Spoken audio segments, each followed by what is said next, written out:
2 മാസത്തിലധികമായി യുക്രൈനിലെ നഗരങ്ങളിൽ തീമഴ പെയ്യുകയാണ് Russia. രാജ്യത്തിനകത്ത് കടന്നുകയറി Russian strategic ബോംബറുകൾ drone ആക്രമണത്തിലൂടെ തകർത്ത യുക്രൈനിന്റെ ഓപ്പറേഷൻ സ്പൈഡർ വെബിന് റഷ്യയുടെ പ്രതികാര നടപടി തുടരുന്നു. ഓപ്പറേഷൻ സ്പൈഡർ വെബിനെ കുറിച്ചുള്ള വിവരങ്ങൾക്ക് ഞങ്ങളുടെ മുൻ വീഡിയോ കാണുമല്ലോ, ലിങ്ക് ഡിസ്ക്രിപ്ഷനിൽ കൊടുക്കുന്നു. യുക്രൈനിൽ ഇനി ഒരു സുരക്ഷിത ഇടം ഉണ്ടായിരിക്കില്ലെന്നും വെടിനിർത്തലോ യുക്രൈനിന് മാപ്പോ ഇല്ലെന്നും പ്രഖ്യാപിച്ച് ജൂൺ 2 പ്രത്യാക്രമണം തുടങ്ങിയ റഷ്യ യുക്രൈന് നേർക്കുള്ള ആക്രമണം ഓരോ ദിവസവും കടുപ്പിച്ചുകൊണ്ടിരിക്കുകയാണ്. ഓഗസ്റ്റ് 8 യുദ്ധം അവസാനിപ്പിക്കണമെന്ന് July 28 American president Donald Trump അന്ത്യശാസനം മുഴക്കിയെങ്കിലും ഭയപ്പെടുത്താൻ ഇത് ഇസ്രയേലോ ഇറാനോ അല്ലെന്ന് റഷ്യൻ സുരക്ഷാ council deputy chairman Dmitry Medvedev തിരിച്ചടിച്ചിരുന്നു. അമേരിക്കയ്ക്കെതിരെ ആണവാക്രമണ ഭീഷണി ഉയർത്തിയെന്ന് ആരോപിച്ച് 2 ആണവ മുങ്ങിക്കപ്പലുകളെ റഷ്യൻ തീരത്തേക്ക് ഡൊണാൾഡ് ട്രംപ് നിയോഗിക്കുകയും ചെയ്തു. അതെ, റഷ്യ യുക്രൈൻ യുദ്ധം നിർണായക വഴിത്തിരിവിലേക്ക് പ്രവേശിച്ചു കഴിഞ്ഞു. 24 മണിക്കൂറിനുള്ളിൽ യുക്രൈൻ റഷ്യ യുദ്ധം അവസാനിപ്പിക്കുമെന്ന് പ്രഖ്യാപിച്ച് അധികാരത്തിലേറിയ അമേരിക്കൻ പ്രസിഡന്റ് ഡൊണാൾഡ് ട്രംപ് യുക്രൈന് കൂടുതൽ ആയുധങ്ങൾ നൽകാൻ ഉത്തരവിട്ടതോടെ യുദ്ധം കൂടുതൽ കഠിനവും രക്തരൂക്ഷിതവുമായി മാറിക്കൊണ്ടിരിക്കുന്നു. യുക്രൈനിലെ യുദ്ധഭൂമിയിലും പുറത്തും എന്താണ് സംഭവിക്കുന്നത്? വിശദമായി പരിശോധിക്കാം. ഞാൻ മീര മേരി ജോസഫ്, ജിയോ റിപ്പോർട്ടറിലേക്ക് സ്വാഗതം. നേരത്തെ 50 ദിവസത്തിനകം വെടിനിർത്തൽ സാധ്യമാക്കണമെന്ന് ജൂലൈ 14 ഡൊണാൾഡ് ട്രംപ് റഷ്യയ്ക്ക് അന്ത്യശാസനം നൽകിയിരുന്നു. എന്നാൽ യുക്രൈനിന്റെ ഓപ്പറേഷൻ സ്പൈഡർ വെബിന്റെ പ്രതികാരമായി റഷ്യ യുക്രൈന് നേർക്കുള്ള ആക്രമണം ഓരോ ദിവസവും ശക്തമാക്കുകയാണ് ചെയ്തത്. ഡ്രോൺ മിസൈൽ ആക്രമണങ്ങളുടെ റെക്കോർഡ് ഓരോ ദിവസവും മറികടക്കുന്ന റഷ്യ ജൂലൈ 4-5 തീയതികളിൽ മാത്രം യുക്രൈന് നേർക്കയച്ചത് 861 ഡ്രോണുകളും കിൻസാൽ ഹൈപ്പർസോണിക് അടക്കം 100-ലേറെ മിസൈലുകളുമാണ്. യുക്രൈനിലെ വ്യോമ പ്രതിരോധങ്ങൾ ഭേദിച്ച് അവയിൽ മിക്കവയും ലക്ഷ്യം കാണുകയും ചെയ്തു.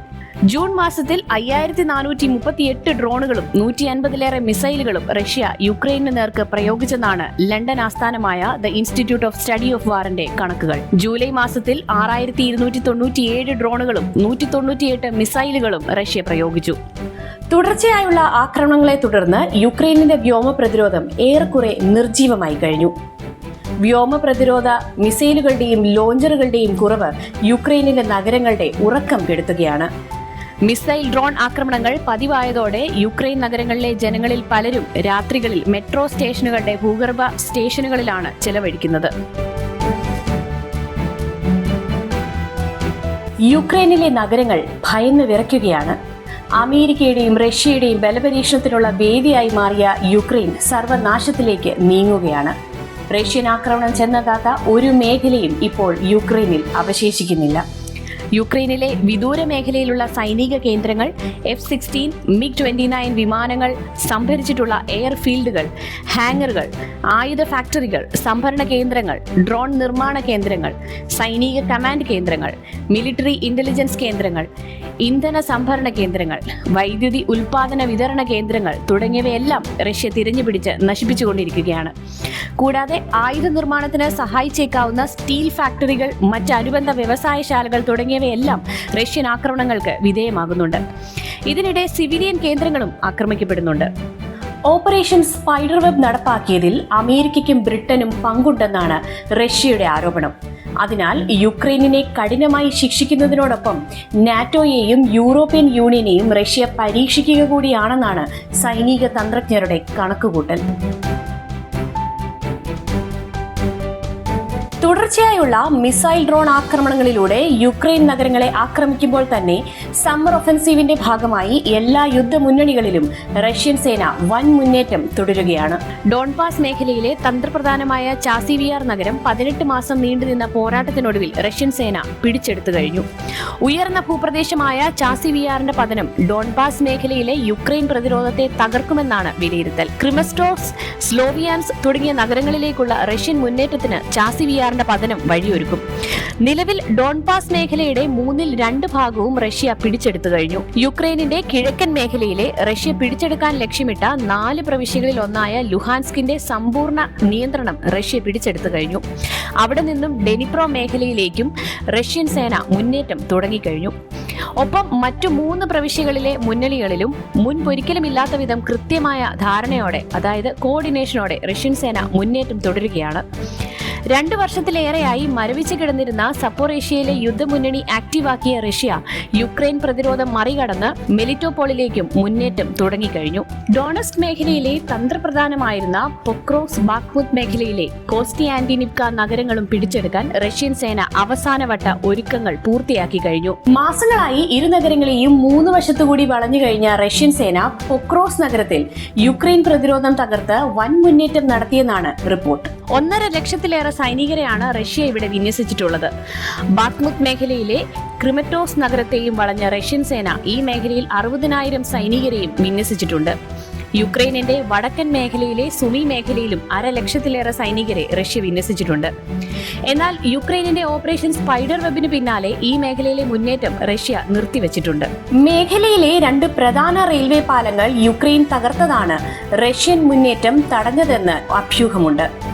അവസരം മുതലെടുത്ത് യുക്രൈൻ ഈ മേഖലയിൽ പ്രത്യാക്രമണം നടത്തുകയും ചില ഗ്രാമങ്ങളുടെ നിയന്ത്രണം തിരിച്ചുപിടിക്കുകയും ചെയ്തു. എന്നാൽ ഇതിനൊപ്പം ഖാർക്കീവ് മേഖലയിലും റഷ്യൻ സേന പുതിയ യുദ്ധമുഖം തുറന്നു കഴിഞ്ഞു. 1200 മുതൽ 1250 കിലോമീറ്റർ നീളുന്ന യുദ്ധമുന്നണി യുക്രൈനിന്റെയും സഖ്യകക്ഷികളുടെയും പ്രതീക്ഷകളെ തകർത്ത് കളയുകയാണ്.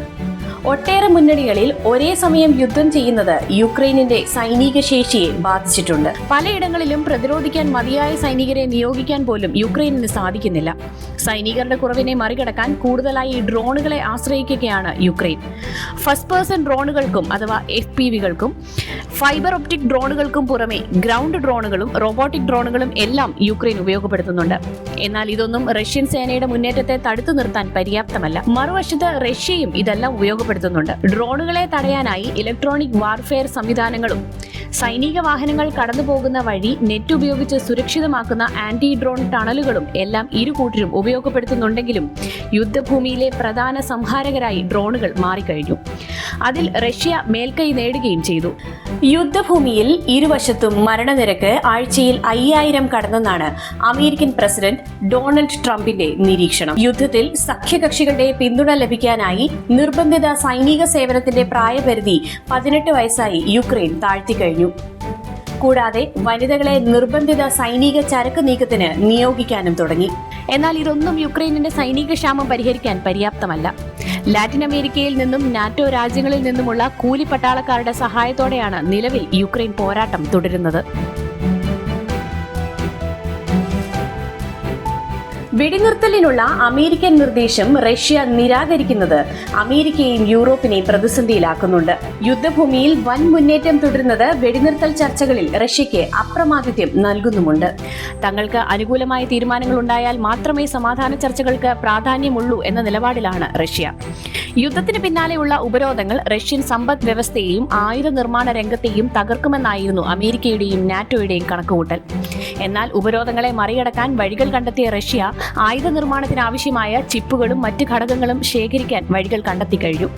റഷ്യൻ മിലിറ്ററി ഇൻഡസ്ട്രിയൽ കോംപ്ലക്സ് പൂർണ്ണശേഷിയിൽ പ്രവർത്തനം തുടങ്ങിയതോടെ യുദ്ധഭൂമിയിലേക്ക് ആയുധങ്ങളുടെ ഒഴുക്കാണ്. ഡ്രോൺ നിർമ്മാണത്തിലും മറ്റ് ആയുധ നിർമ്മാണത്തിലും വൻ കുതിപ്പ് നടത്തിയ റഷ്യ അവയെല്ലാം യുക്രൈന് നേർക്ക് പ്രയോഗിച്ചുകൊണ്ടിരിക്കുകയാണ്. ഓപ്പറേഷൻ സ്പൈഡർ വെബിന്റെ കടിയേറ്റ റഷ്യൻ കരടി യുക്രൈനിനോട് കണക്ക് തീർക്കുകയാണ്. റഷ്യയുടെ പ്രധാന സാമ്പത്തിക വരുമാന മാർഗമായ ക്രൂഡ് ഓയിൽ വിൽപ്പനയ്ക്ക് പല തലങ്ങളിൽ നിയന്ത്രണം ഏർപ്പെടുത്തിയെങ്കിലും അതൊന്നും ഫലപ്രദമായിരുന്നില്ല. അതിനാൽ റഷ്യൻ ക്രൂഡ് ഓയിൽ വാങ്ങുന്ന ഇന്ത്യ അടക്കമുള്ള രാജ്യങ്ങൾക്ക് നേർക്ക് സെക്കൻഡറി ഉപരോധ ഭീഷണി മുഴക്കി റഷ്യയുടെ വരുമാന മാർഗങ്ങൾ അടയ്ക്കാനും അതുവഴി സമ്മർദ്ദം ശക്തമാക്കി സമാധാന ചർച്ചകൾക്ക് വഴിയൊരുക്കുവാനുമാണ് അമേരിക്ക ശ്രമിക്കുന്നത്. എന്നാൽ യുദ്ധത്തിലെ റഷ്യൻ നിലപാടിനെ മാറ്റാൻ ഇതിനൊന്നും സാധിക്കില്ലെന്നതാണ് വാസ്തവം. അധികം വൈകാതെ രാജ്യത്ത് തിരഞ്ഞെടുപ്പ് നടത്താമെന്നാണ് യുക്രൈൻ പ്രസിഡന്റ് വൊളോഡിമർ സെലൻസ്കിയുടെ വാഗ്ദാനം.